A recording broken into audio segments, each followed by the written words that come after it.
jo volia estudiar, però veia que el meu pare no ho podia permetre. El que vaig fer, quan vaig acabar público, vaig pensar, faig dret, no, això no, el meu pare no podrà.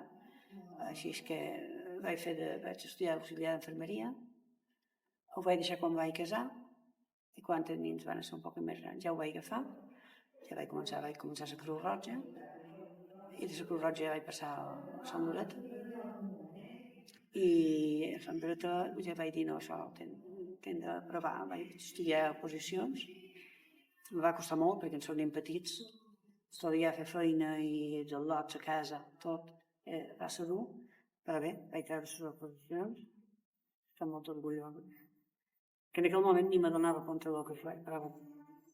I bé, vaig estar a Sant Lloret, me'n recordo que vaig estar un any a Pares, que vaig disfrutar d'estar a Pares, molt. I llavors ja vaig passar a oncologia, va ser tot el contrari.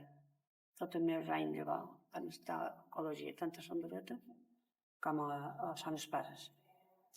Vaig haver de deixar la meva feina molt més jove, perquè vaig estar malalta i ja no he pogut fer els anys que tocaven.